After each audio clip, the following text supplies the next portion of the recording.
পদপিষ্ট হৈ ৩০গৰাকী তীৰ্থযাত্ৰীৰ নিহতৰ পিছতে কুম্ভমেলাত নিষিদ্ধ যান-বাহনৰ চলাচল।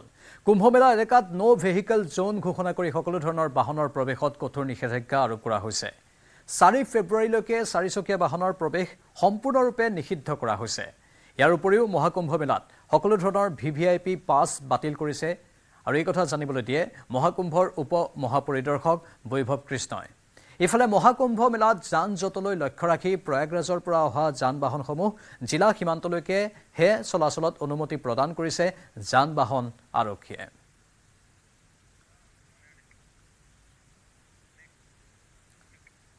ইফালে মহাকুম্ভ মেলাত সন্ধানহীন হৈছে অসমৰ এগৰাকী মহিলা। বিশ্বনাথৰ পৰা কুম্ভ মেলালৈ গৈ সন্ধানহীন মহিলা মঞ্জু দেৱী আগৰৱাল নামৰ মহিলাগৰাকী সন্ধানহীন। পৰিয়ালৰ সৈতে ত্ৰিবেণী সংগমত স্নান কৰি ঘূৰি অহাৰ সময়তে মহিলাগৰাকী সন্ধানহীন হৈছিল। ২৯ জানুৱাৰীৰ দিনৰ ২:৩০ বজাৰ পৰা সন্ধানহীন মহিলাগৰাকী ২৭ জানুৱাৰীত পৰিয়ালৰ সৈতে মহিলাগৰাকী কুম্ভ মেলালৈ গৈছিল। ইতিমধ্যে মহিলাগৰাকীক বিচাৰি তেওঁৰ জ্যেষ্ঠ পুত্ৰ কুম্ভ মেলালৈ ৰাওনা হৈছে। সন্ধানহীন মহিলাগৰাকীৰ কোনো সন্ধান পালে 7637010291 অথবা 9864062000 যোগাযোগৰ আহ্বান জনোৱা হৈছে। মঞ্জু দেৱী আগৰৱালাৰ নিৰুদ্দেশ সম্পৰ্কত বিশ্বনাথ আৰক্ষী থানাতো পৰিয়ালৰ লোকে জনাইছে। আজি বিশ্বনাথ আৰক্ষীৰ এটা দল মহিলাগৰাকীৰ বাসগৃহত উপস্থিত হয়। এই মুহূৰ্তত মই মঞ্জু দেৱী আগৰৱালাৰ বিশ্বনাথ চাৰিআলিৰ বাসগৃহত উপস্থিত আছো। মোৰ লগত আছে তেওঁৰ পুত্ৰ। মই আপোনাৰ কাষলৈ আহিছো। আচলতে ঘটনাটো কেনেকে সংঘটিত হ'ল? তাত স্নান কৰিব গা ধুব কৰি প্ৰথম মোৰ মা, মোৰ ল'ৰা, মোৰ ছোৱালী সিহঁতে গা ধুৱাই সিহঁতক পাৰাত আহি বহাই দিলে। তাৰপিছত মোৰ মিছেজত যেতিয়া গা ধুই আহিলে তো মোৰ ছোৱালীক তাত বিচাৰি পোৱা নাই। তো ছোৱালীক যেতিয়া বিচাৰি গ'ল তাত মাক তাতে বহাই মোৰ ছোৱালীক বিচাৰি ওলাই গ'ল। ছোৱালীক বিচাৰি যাওঁতে ছোৱালীকো সিহঁতে বিচাৰি পোৱা নাই প্ৰথমত। তাৰপিছত ছোৱালীয়ে কাৰোবাৰ বেলেগৰ মোবাইল দি মোক কণ্টেক্ট কৰিলে। কণ্টেক্ট কৰাত মোবাইলটো যোগাযোগ কৰি ছোৱালীক পালে আৰু ছোৱালীক পাই যেতিয়া আকৌ ৰিটাৰ্ণ আহিলে জেগাটোত তো তাত মাক বিচাৰি পোৱা নাই। চাগে মাও মোৰ ছোৱালীক বিচাৰি ওলাই গ'ল চাগে। তো পিছত আৰু মাক এতিয়ালৈকে পোৱা যোৱাই নাই। কোন কোন গৈছে ইয়াৰ পৰা তেখেতৰ লগত? মোৰ মিছেজ, মোৰ ল'ৰা, মোৰ ছোৱালী আৰু মা দেউতা আছিলে আৰু মোৰ ইনলছ ফেমিলি আছিলে। এতিয়া ইয়াৰ পৰা কোনোবা গৈছে নেকি আপোনালোকৰ পৰিয়ালৰ মানুহ? হয়, মোৰ দাদা কালি ৰাতি ওলাই গৈছে ইয়াৰ পৰা। ৰাতিপুৱা 7টাত ফ্লাইট আছিলে তেখেতৰ। প্ৰয়াগৰাজ তেখেতে আজি 4টালৈকে গৈ পায়। তেখেতসকল ইয়াৰ পৰা কেতিয়া গৈছিলে? তেখেতে আপোনাৰ ইয়াৰ পৰা 27 তাৰিখে গৈছিলে। 27 তাৰিখৰ ট্ৰেইনৰ টিকেট আছিলে। 29 তাৰিখে ৰাতি গৈ পাইছিলে। এতিয়া প্ৰশাসনৰ লগত বা আৰক্ষীৰ লগত যোগাযোগ হৈছে নে বা তেখেতক বিচৰাৰ কাৰণে কেনেকুৱা ধৰণৰ ব্যৱস্থা আপোনালোকে হাতত লৈছে? তাত যিবিলাক লষ্ট এণ্ড ফাউণ্ড কেন্দ্ৰ আছে সেইবিলাকত ইনফৰ্ম কৰা হৈছে আৰু তাত গৈ বিচাৰাও হৈছে। আৰু যিবিলাক তাত আপোনাৰ হস্পিটেল ফেচিলিটিজ বিলাক আছে তাতো গৈ চেক কৰা হৈছে যে কিবা কাৰণত তাতো আনি দি কিবা ৰাখিছে নেকি বুলি, কিন্তু ক'তো বিচাৰি পোৱা নাই। আৰু এনাউন্সমেণ্টো তাত কৰাই আছে যে লষ্ট হৈছে বুলি। তাৰ ফেচিলিটি তাত ভালে আছে চব পিনৰ পৰা, কিন্তু ইমানেই এক্সেছ গেডাৰিং আছে তো বিচাৰি পোৱাটো অকণমান টান হৈ আছে। এতিয়া আপোনালোকৰ পৰিয়ালৰ লোক ইয়াৰ পৰা যিহেতু গৈছে তাত নিশ্চয় তাৰ প্ৰশাসনৰ লগত বা আমাৰ স্থানীয় প্ৰশাসনৰ লগত তেনেকুৱা ধৰণৰ যোগাযোগ কিবা কৰা হয়? আমাৰ স্থানীয় প্ৰশাসনকো জনোৱা হৈছে যে মোৰ মায়ে যেনেকে মোবাইল নাম্বাৰ কাৰো মুখস্থ নাই বা ক'ব নোৱাৰে, যিহেতু জেগাৰ নাম তেখেতে ক'ব পাৰিব যে মই বিশ্বনাথ চাৰিআলি হয়। তো কিবা কাৰণত যদি বিশ্বনাথ চাৰিআলি থানাত যোগাযোগ কৰে তো বিশ্বনাথ চাৰিআলি প্ৰশাসনকো জনোৱা হৈছিল যে আপোনাৰ ওচৰত যদি কোনোবা ধৰণৰ ফোন আহে তেনেহ'লে আপুনি যোগাযোগ কৰিব। কেনেকুৱা ধৰণৰ সাজ পৰিধান কৰি আছিলে? যিহেতু কোনোবাই যদি দেখা পাই জনাব লাগিব। আপোনাৰ গ্ৰে কালাৰৰ শাৰী পিন্ধি আছিলে। শেষবাৰৰ কাৰণে কেতিয়ালৈকে আপোনালোকে পাইছিলে? আপোনাৰ কালি দুপৰীয়া 2টালৈকে যেতিয়া গা ধুই আছিলে 2টা বজালৈকে তেখেতে একেলগতে আছিলে। তাৰপিছত যেতিয়া মিচিং হ'ল তাৰপিছত পোৱাই নাই। হয়, ধন্যবাদ জনাইছো। আৰু এয়া আছিলে মঞ্জু দেৱী আগৰৱালৰ পুত্ৰ আৰু ইতিমধ্যে বিশ্বনাথ চাৰিআলিৰ পৰা তেওঁলোকৰ পৰিয়ালৰ লোক, তেওঁৰ পুত্ৰ মঞ্জু দেৱী আগৰৱালাৰ আন এগৰাকী পুত্ৰ ইতিমধ্যে প্ৰয়াগৰাজলৈ তেওঁ গৈছে আৰু তাতে তেওঁৰ পৰিয়ালৰ আন সদস্য সকলো ইতিমধ্যে তেওঁলোক তাত আছে আৰু তেওঁক তাত বিচাৰ খোচাৰ কৰি থকা হৈছে। সমান্তৰালভাৱে বিশ্বনাথ জিলা প্ৰশাসন বা আৰক্ষী প্ৰশাসনৰ লগতো পৰিয়ালৰ লোকে যোগাযোগ কৰিছে, তেওঁলোকৰ লগত কথা বতৰা পাতিছে আৰু মহিলাগৰাকীক আচলতে বিচাৰি উলিওৱাৰ বাবে ইতিমধ্যে চেষ্টা চলাই থকা হৈছে যদিও এই মুহূৰ্তলৈকে কিন্তু মঞ্জু দেৱী আগৰৱালৰ কোনো সন্ধান লাভ কৰা নাই পৰিয়াল তথা প্ৰশাসনে। কুম্ভমেলাত সন্ধানহীন অসমৰ আন এগৰাকী মহিলা। তিনিচুকীয়াৰ বৰহাপজানৰ এগৰাকী মহিলা কুম্ভমেলাত সন্ধানহীন। কুম্ভমেলাত স্নান কৰিবলৈ গৈ সন্ধানহীন হয় মহিলাগৰাকী সন্ধানহীন মহিলাগৰাকীৰ নাম লীলা দেৱী পৰিয়ালৰ সৈতে প্ৰয়াগৰাজৰ মহাকুম্ভলৈ গৈছিল মহিলাগৰাকী কোনো লোকে সন্ধান লাভ কৰিলে 84729008833 নাইবা 9435564444 এই মোবাইল নম্বৰত যোগাযোগৰ আহ্বান জনাইছে পৰিয়ালৰ লোকে কাতৰ আহ্বান জনাইছে সকলোকে যাতে যিগৰাকী ব্যক্তিয়ে দেখে তেওঁলোকে যাতে লগে লগে খবৰ দিয়ে আমাৰ সাংবাদিক ৰীনা কাকতি গগৈ ফোন লাইনত আছে ৰীনা এতিয়া পৰিয়ালৰ লোকেও বিচাৰ খুচাৰ কৰিছে নতুন কিবা তথ্য আহিছে নেকি হয় প্ৰাঞ্জল যেহেতু এই কুম্ভ মেলাত অসমৰ যি এগৰাকী মহিলা সন্ধানহীন হৈছে তাৰ মাজতে তিনিচুকীয়া জিলাৰ বৰহাবজানৰ এগৰাকী মহিলা যেহেতু বৰ্তমানে সন্ধানহীন হৈ আছে কোনো ধৰণৰ তেওঁৰ মুহূৰ্ত উলিয়াবলৈ সক্ষম হোৱা নাই পৰিয়ালৰ লোক তথা প্ৰশাসনৰ লোকে ইতিমধ্যে উত্তৰ প্ৰদেশৰ যি প্ৰয়াগৰাজত চলি থকা কুম্ভ মেলাত সেই অমৃত স্নান কৰিবলৈ গৈছিল মহিলাগৰাকী আৰু তাৰ পাছতে যিটো সেই মহিলাগৰাকী এতিয়া বৰ্তমানলৈকে সন্ধানহীন হৈ আছে তিনিচুকীয়া জিলাৰ বৰহাবজানৰ লীলা দেৱী নামৰ মহিলাগৰাকী সন্ধানহীন হৈ আছে জানিব পৰা অনুসৰি তেওঁ যিটো ঘৰৰ পৰিয়ালৰ সম্পৰ্কীয় লোকৰ লগত তেওঁ সেই স্থানলৈ গৈছিল আৰু এই অমৃত স্নান কৰি থকাৰ পাছত তেওঁ যিটো যিসকল লোকৰ লগত গৈছিল তেওঁলোকে তেওঁৰ সন্ধান নাপায় তাৰ পৰা পুনৰ ঘূৰি আহিলে বৰহাবজানলৈ কিন্তু ঘূৰি অহাৰ পাছত পৰিয়ালৰ লোকে যেতিয়া তেওঁৰ খবৰ লৈছে তেতিয়া কৈছিল যে তেওঁৰ কোনো সন্ধান নোপোৱাৰ বাবে লগত যোৱা পৰিয়ালবৰ্গৰ লোক তেওঁক তাতে এৰি থৈ ঘূৰি অহা বুলি ইতিমধ্যে পৰিয়ালৰ লোকে এই আৰক্ষী প্ৰশাসনৰ লগত যোগাযোগ কৰিছে তিনিচুকীয়া জিলা আৰক্ষী প্ৰশাসনৰ লগতে এই যি প্ৰয়াগৰাজ্যৰ আৰক্ষী প্ৰশাসন তেওঁলোকৰ লগতো যোগাযোগ কৰিছে বুলি আমাক জানিবলৈ দিছে তেওঁ যিটো পুত্ৰ বৰ্তমান সেই উক্ত স্থানলৈ আজি ৰাওনা হৈছে আৰু ইতিমধ্যে দেখা গৈছে মহিলাগৰাকী কোনো সুপুত্ৰ লাভ কৰিবলৈ সক্ষম হোৱা নাই প্ৰাঞ্জল ধন্যবাদ কুম্ভমেলাত সন্ধানহীন অসমৰ আন এগৰাকী মহিলা তিনিচুকীয়াৰ বৰহাবজানৰ এগৰাকী মহিলা কুম্ভমেলাত সন্ধানহীনৰ খবৰ আমি জনাইছো লীলা দেৱীৰ নাম আমি আপোনালোকক কৈছো আৰু মোবাইল নম্বৰ দিয়া হৈছে সেইখিনি কথাও আমি আপোনালোকক জনালো পৰৱৰ্তী খবৰ তেজপুৰ আৰক্ষীৰ জালত মহাপ্ৰবঞ্চক লখিমপুৰৰ মহাপ্ৰবঞ্চক হীৰকজ্যোতি বৰাক গ্ৰেপ্তাৰ কৰিছে আৰক্ষীয়ে চৰকাৰী ঠিকা দিয়াৰ নামত বৃহৎ ধন সৰকাইছিল হীৰকজ্যোতি বৰাই তেজপুৰৰ দুই ভাতৃ ৰাজীৱ পাঠক আৰু অৰিন্দম পাঠকৰ পৰা সংগ্ৰহ কৰিছিল 1,67,00,000 টকা 2022 চনত প্ৰবঞ্চনাৰে সৰকাইছিল বৃহৎ ধনৰাশি হীৰকজ্যোতিৰ বিৰুদ্ধে ঠিকাদাৰৰ ভুৱা লাইসেন্স বনাই দিয়াৰো অভিযোগ আছে ভুক্তভোগী ভাতৃদ্বয়ৰ এজাহাৰৰ ভিত্তিত তেজপুৰৰ আৰক্ষীয়ে লখিমপুৰৰ পৰা গ্ৰেপ্তাৰ কৰে প্ৰবঞ্চকটোক ধৃত হীৰকজ্যোতি বৰাৰ ঘৰ বিহপুৰীয়াৰ ৰাজবাৰীত 2022 পৰা মোৰ ঠিক মানে কাম দিম বুলি কয় তাৰ পিছত কাম কন্ট্ৰাক্টৰ কাম দিম বুলি কয় এনেকে মানে 4 কৰোৰ 5 কৰোৰ টকা এনেকে কাম দিম বুলি কয় সদায় মানে এনেকে পইচা লৈ যায় ফিক্স ডিপজিটৰ কাৰণে পইচা লৈ যাব এয়া লৈ যাব তাৰ পিছত কয় যে একেদিনত একেটা পইচা ওলাব তাৰ পিছত 3 মাহত আমি পইচাটো মানে এনেকে পাই থাকিম আৰু প্ৰসেছটোত মানে হি মানে এটা শিলচৰ আছিল গোলাঘাট আৰু এনেকে আৰু দুটামান আছিল আৰু জায়গা হি সয়লৰ কাম দিম বুলি কৈছিল তাৰ পিছত এনেকে বাকি হেয়া আৰু ঠিকাৰ দিয়াৰ নামত মানে কৈ পেলাই তাৰ পিছত কৈছিল একেলগে তাৰ নামতে কৰিম বুলি একেলগে কৰি পেলাই বিনিময়ত ইমানখিনি দিম বুলি তাৰ পিছত আমাৰ 1,67 লাখ বিনিময়ত তাই হি দিম বুলি কৈছিল 2,93 লাখ তাৰ পিছত এতিয়ালৈকে এনেকে পইচা একো নাপালো 110 গৰাকী পেলেষ্টাইনীৰ বিনিময়ত হামাছে মুকলি কৰি দিব পণবন্দী কৰি ৰখাত 8 গৰাকীক 3 গৰাকী ইজৰাইলী আৰু থাইলেণ্ডৰ 5 গৰাকী নাগৰিকক মুকলি কৰি দিব হামাছে পণবন্দী কৰি ৰখা ইজৰাইলৰ আৰবেল ইয়েহুদ আগম বাৰ্গাৰ আৰু গাদি মেছেজ এই 3 জনক মুকলি কৰি দিবলৈ সাজু হৈছে গাজা যুদ্ধবিৰতি চুক্তি অনুসৰি বন্দী কৰি ৰখা 30 কিশোৰসহ 110 গৰাকী পেলেষ্টাইনীক মুকলি কৰি দিব ইজৰাইলে বিনিময়ত হামাছে মুকলি কৰি দিব পণবন্দী কৰি ৰখা 8 গৰাকী যুদ্ধবিৰতিৰ অধীনত 19 জানুৱাৰীৰ পৰা আৰম্ভ হোৱা পণবন্দী আৰু কাৰাবন্দীসকলৰ মুকলি কৰি দিয়াৰ এয়া তৃতীয়টো পদক্ষেপ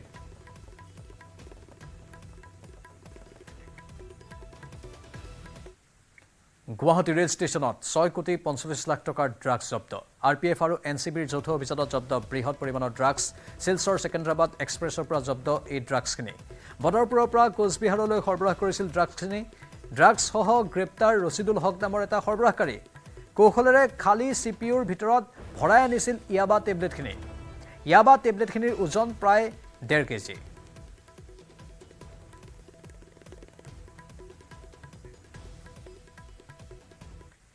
এবাৰ মানস ৰাষ্ট্ৰীয় উদ্যানত শিহৰণকাৰী ঘটনা ৰাষ্ট্ৰীয় উদ্যানখনৰ বাঁহবাৰী বনাঞ্চলৰ বুঢ়া বুঢ়ী বিতত বনকৰ্মীয়ে গুলী ফুটাই খেদিলে এটা খঙাল বনৰীয়া হাতীক এটা পৰ্যটকৰ দলে জীপ সাফাৰীৰ মাজতে জীৱ-জন্তু প্ৰত্যক্ষ কৰাৰ বাবে উঠিছিল টাৱাৰৰ ওপৰত সেই সময়তেই ঘটিলে এই ঘটনা পৰ্যটকৰ বাবে তলত জীপসহ চালকজন ৰৈ থকা সময়ত জংঘলৰ পৰা ওলাই অহা এটা প্ৰকাণ্ড বন্যহস্তীয়ে চোচা লৈছিল। তেনে সময়তে বন্দুকধাৰী এজন বনকৰ্মীৰ তৎপৰতাত জীপসহ চালকৰ প্ৰাণ ৰক্ষা পৰিল। হঠাৎ আক্ৰমণৰ লক্ষ্যৰে অহা হাতীটোক বনকৰ্মীয়ে গুলী ফুটাই পুনৰ ঘন জংঘললৈ খেদি পঠায়।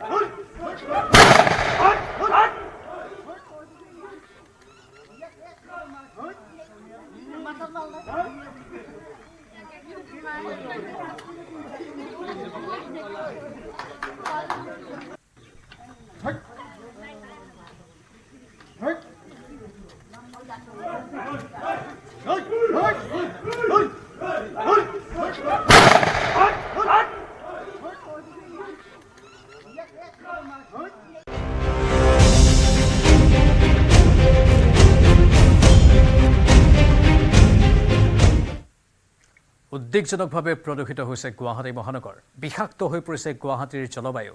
দেশৰ ভিতৰতে পঞ্চম প্ৰদূষিত চহৰ হিচাপে পৰিগণিত হৈছে গুৱাহাটী। মাঘৰ শেষতো কুঁৱলীয়ে আৱৰি ৰাখিছে গুৱাহাটী মহানগৰীক। দিল্লীক চেৰ পেলাই দেশৰ ভিতৰতে প্ৰদূষিত চহৰ হিচাপে পৰিগণিত হৈছে গুৱাহাটীৰ সমীপতে থকা বৰ্ণিহাট। প্ৰদূষিত চহৰৰ পঞ্চম স্থানত আছে গুৱাহাটী। শেহতীয়াকৈ বৰ্ণিহাটৰ এয়াৰ কোৱালিটি ইণ্ডেক্স আছিল 362।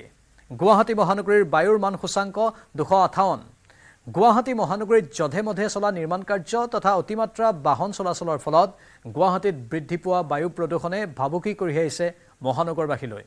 জলবায়ু বিষাক্ত হৈ পৰাৰ ফলত শ্বাস প্ৰশ্বাস তথা ছালৰ সমস্যাত ভুগিছে গুৱাহাটীবাসী।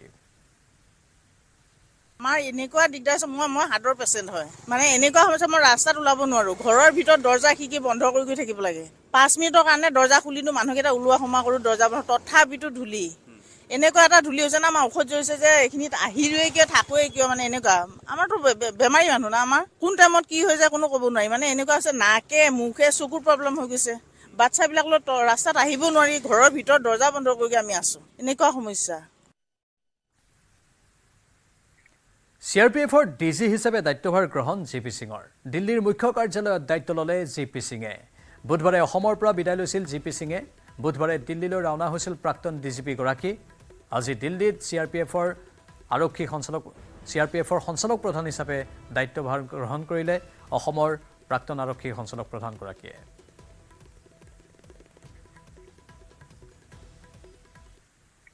নলবাৰীত যান বাহন আৰক্ষী ভূপেন কলিতাৰ আকস্মিক মৃত্যু। হৃদৰোগত আক্ৰান্ত হৈ ভূপেন কলিতাৰ মৃত্যু।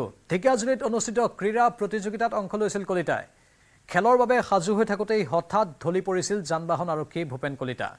হাই জাম্পত পদক লাভ কৰাৰ পিছতে আন এখন খেলৰ বাবে সাজু হৈ আছিল কলিতা। নলবাৰীৰ মৈৰাডঙাত ঘৰ ভূপেন কলিতাৰ আৰু আকস্মিক বিয়োগত শোকাকুল পৰিৱেশৰ সৃষ্টি হৈছে তেওঁৰ ঘৰত আৰু গাঁৱৰ আশে পাশে অঞ্চলবোৰত। 8টা বজাৰ পিছত আমাৰ মানে টিমৰ নলবাৰী টিমৰ ভূপেন কলিতা তেওঁ খেলুৱৈ হয় 55+ গ্ৰুপৰ। তেওঁৰ ইভেন্ট আছিল হেমাৰ্থ আৰু শ্বটপুট। তেওঁ হেমাৰ্থ আৰু শ্বটপুট তৃতীয় আৰু দ্বিতীয় বিভাগত মানে পজিশ্যন পাইছে। পাই তেওঁ মেডেলো পালে। তেওঁ অফিচিয়েটিঙো কৰিছে কালি। ৰাতি 8টা বজাত তেওঁৰ গাটো ক'লে মোৰ বুকুখন অলপ বিষাই আছে বুলি তেওঁৰ মানে কলিগ নুৰ আহমেদক জনালে। জনাই গোটেইখিনিয়ে মিলি গাটো বেয়া লগা বুলি কোৱাৰ লগে লগে আমাৰ ঢেকিয়াজুলি ক্ৰীড়া সন্থাৰ সম্পাদক প্ৰদীপ চৰকাৰে খুব ততাতয়াকে এম্বুলেন্স মাতিলে। মাতি 30 বেড আমাৰ ঢেকিয়াজুলি হস্পিটেলখনলৈ লৈ গ'ল। লৈ যোৱাৰ তাতে ডক্টৰে চোৱাৰ প্ৰায় 10 মিনিটমান পিছত তেওঁ ডেড হোৱা বুলি ক'লে। আৰু বিদ্যাৰ অধিষ্ঠাত্ৰী দেৱী সৰস্বতী পূজালৈ মাজত 2 দিন বাকী। সৰস্বতী পূজা উপলক্ষে খনিকৰসকলে সাজু কৰি তুলিছে প্ৰতিমা। মঙলদৈৰ বিশ্বকৰ্মা শিল্পালয়ৰ খনিকৰসকলে শতাধিক প্ৰতিমা সাজু কৰি তুলিছে। দৰঙৰ বিভিন্ন প্ৰান্তৰ শিক্ষানুষ্ঠানসমূহলৈ সৰস্বতী দেৱীৰ এই প্ৰতিমাসমূহ লৈ যোৱা হ'ব। 1000 টকাৰ পৰা 10-12 হাজাৰ টকালৈ প্ৰতিমাৰ মূৰ্তি নিৰ্মাণ কৰিছে এই শিল্পালয়খনত।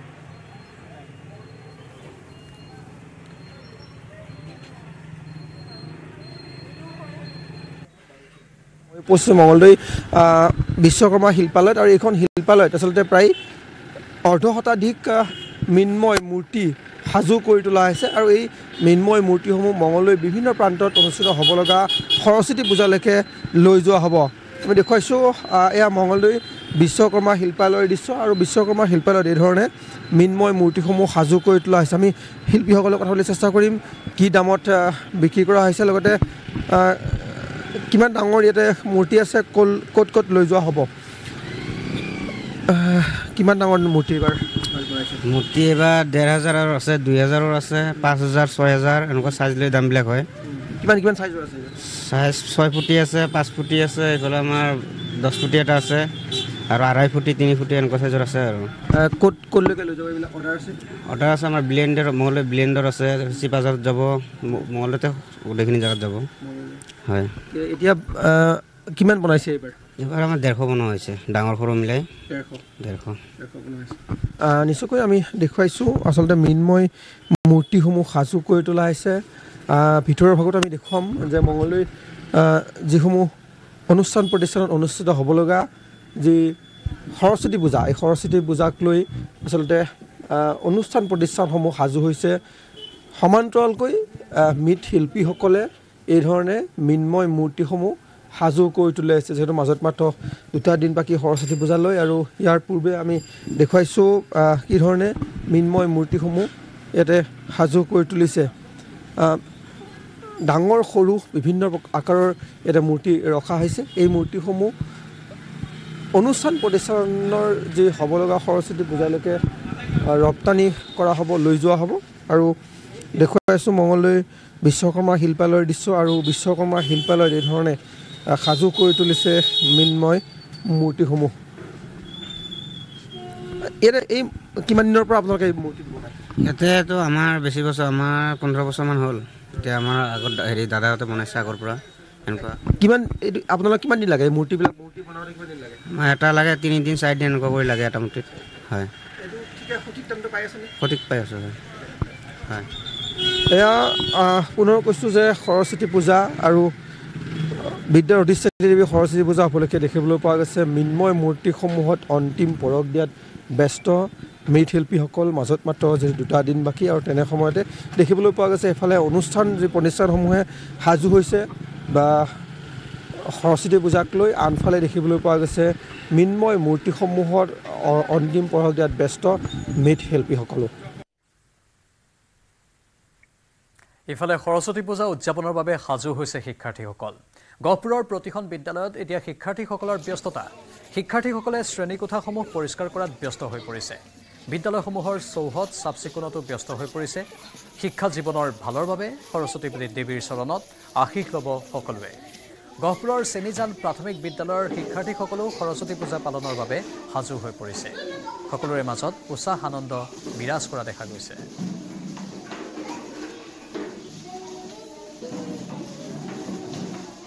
এতিয়া সৰস্বতী পূজা উদযাপনৰ বাবে সাজু হৈছে শিক্ষাৰ্থীসকল গহপুৰৰ প্ৰতিখন বিদ্যালয়ত শিক্ষাৰ্থীসকলৰ মাজত ব্যাপক উৎসাহ আনন্দ দেখা গৈছে তেওঁলোকে প্ৰত্যেকেই নিজৰ নিজৰ শ্ৰেণীকোঠাসমূহ পৰিষ্কাৰ কৰাত ব্যস্ত হৈ পৰিছে মোৰ সহযোগীয়ে দেখাব এই মুহূৰ্তত মই আছোঁ গহপুৰৰ চেনিজান প্ৰাথমিক বিদ্যালয়ত আৰু এনেদৰে প্ৰতিটো কক্ষৰ যিসকল শিক্ষাৰ্থী আছে তেওঁলোকে নিজৰ নিজৰ শ্ৰেণীকোঠাটো পৰিষ্কাৰ কৰাত ব্যস্ত হৈ পৰিছে কাৰণ সৰস্বতী পূজাৰ বাবে এইসকল শিক্ষাৰ্থী তেওঁলোক ৰৈ থাকে কিছু আগলৈ গৈ সতীৰ্থক দেখাবলৈ মই অনুৰোধ কৰিছোঁ যে শিক্ষাৰ্থীসকল কেনেদৰে ব্যস্ত হৈ পৰিছে কাৰণ উৎসাহ আৰু আনন্দ শিক্ষাৰ্থীসকলৰ মাজত কাৰণ সন্মুখত সৰস্বতী পূজা আৰু প্ৰত্যেকেই নিজৰ নিজৰ শ্ৰেণীকোঠাসমূহ পৰিষ্কাৰ কৰে আৰু সৰস্বতী পূজাৰ বাবে ৰৈ থাকে এইসকল শিক্ষাৰ্থী মই শিক্ষকগৰাকী আছে মই ছাৰ আপোনাৰ ওচৰলৈ আহিছোঁ সৰস্বতী পূজাৰ প্ৰস্তুতি কেনেকুৱা দেখিছোঁ শিক্ষাৰ্থীসকলৰ মাজত যথেষ্ট আনন্দ নমস্কাৰ আমি প্ৰতি বছৰেই আমি সৰস্বতী পূজা উদযাপন কৰোঁ এইবাৰ সৰস্বতী পূজা দেওবাৰ সোমবাৰ দুদিনীয়াকৈ পৰিছে আমি সোমবাৰে উদযাপন কৰিম আমাৰ ছাত্ৰ ছাত্ৰীসকল যথেষ্ট উৎসাহী তেওঁলোকে এই দিনটোৰ কাৰণে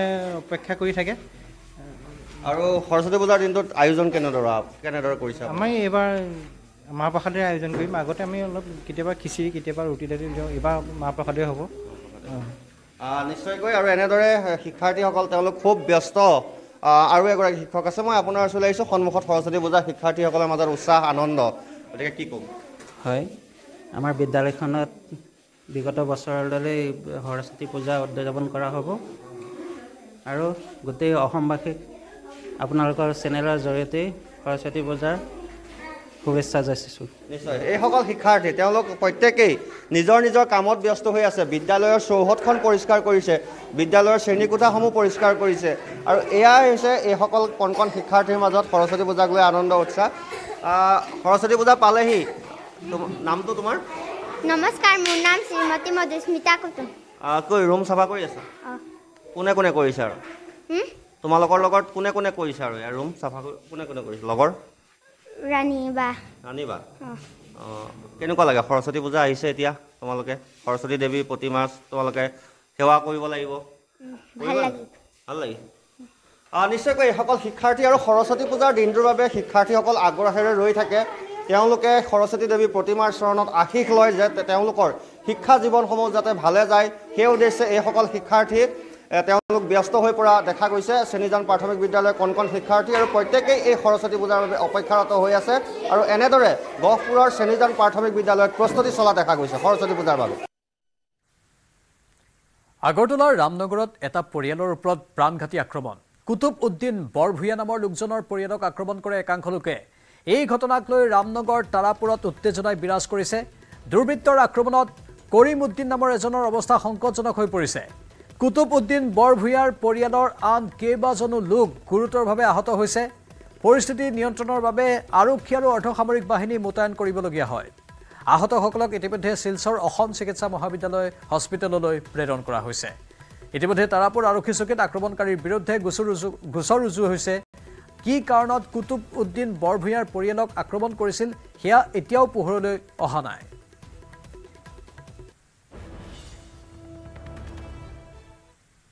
বিশ্বনাথৰ এজন নীৰৱ ভাস্কৰ্য শিল্পী হীৰেণ দাস।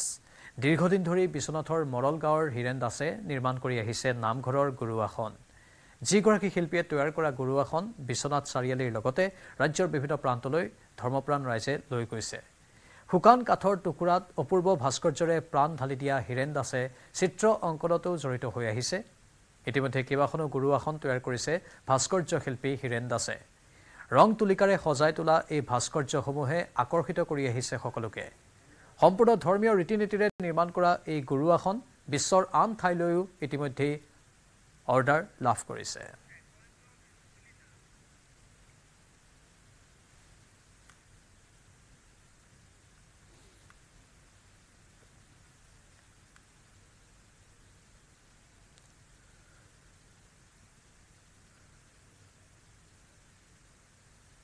মুহূৰ্তত মই মঞ্জু দেৱী আগৰৱালাৰ বিশ্বনাথ চাৰিআলিৰ বাসগৃহত উপস্থিত আছো। মোৰ লগত আছে তেওঁৰ পুত্ৰ। মই আপোনাৰ কাষলৈ আহিছো।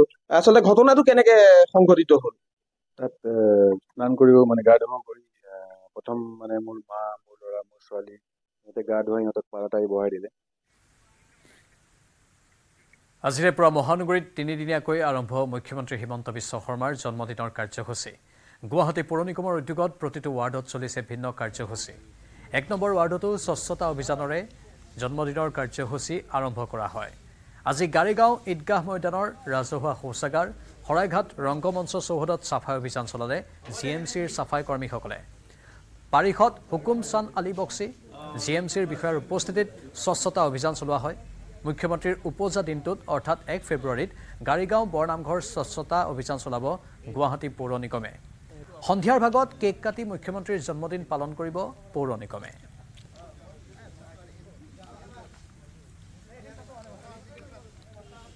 মন্ত্ৰী মাননীয় ডক্টৰ হিমন্ত বিশ্ব শৰ্মাদেৱৰ জন্মদিন উপলক্ষে অহা ১ ফেব্ৰুৱাৰীত জন্মদিন উপলক্ষে আমি ইয়াতে স্বচ্ছতা অভিযান আৰম্ভ কৰিছিলোঁ, আৰু সেই হিচাপে আমি শৰাইঘাট ৰংগমঞ্চ অৰ্থাৎ শৰাইঘাট কলা কৃষ্টি সমাজৰ দ্বাৰা যিটো নিৰ্মিত ৰাজহুৱা শৌচালয় আছে তাত আমি স্বচ্ছতা অভিযান আৰম্ভ কৰিছোঁ। তাৰ লগে লগে আমি সমান্তৰালভাৱে গাড়ীগাঁও ঈদগাহ ময়দানতো মাননীয় মুখ্যমন্ত্ৰী হিমন্ত বিশ্ব শৰ্মাদেৱৰ ১ ফেব্ৰুৱাৰীৰ জন্মদিন উপলক্ষে ইয়াতে স্বচ্ছতা অভিযান আৰম্ভ কৰিছে। ইতিমধ্যে আমাৰ ২টা স্থানৰে যি ৰাজহুৱা শৌচালয়, এই শৌচালয় আমি ইতিমধ্যে পৰিষ্কাৰ কৰিছোঁ।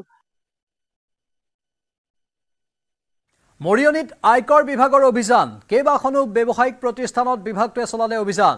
আয়কৰ বিভাগৰ ৯জনীয়া এটা দলে ৰবি ষ্টীল, জৈন হাৰ্ডৱেৰ, লখিমী হাৰ্ডৱেৰ আৰু কয়লা মাফিয়া জ্ঞান বাহাদুৰ গুৰুঙৰ ঘৰতো অভিযান চলায়। আয়কৰ বিভাগৰ দলটোৱে ব্যৱসায় প্ৰতিষ্ঠানৰ নথি পত্ৰ পৰীক্ষা কৰে। ৰবি ষ্টিল নামৰ ব্যৱসায়িক প্ৰতিষ্ঠানখনৰ পৰা আয়কৰৰ দলটোৱে জব্দ কৰিছে বহু সংখ্যক ফাইল ব্যৱসায়ী জ্ঞান বাহাদুৰ গুৰুঙে অবৈধভাৱে মজুত কৰি ৰখা 1 লাখ ইটা জব্দ কৰি সিল কৰি দিয়ে আয়কৰ বিভাগৰ এই দলটোৱে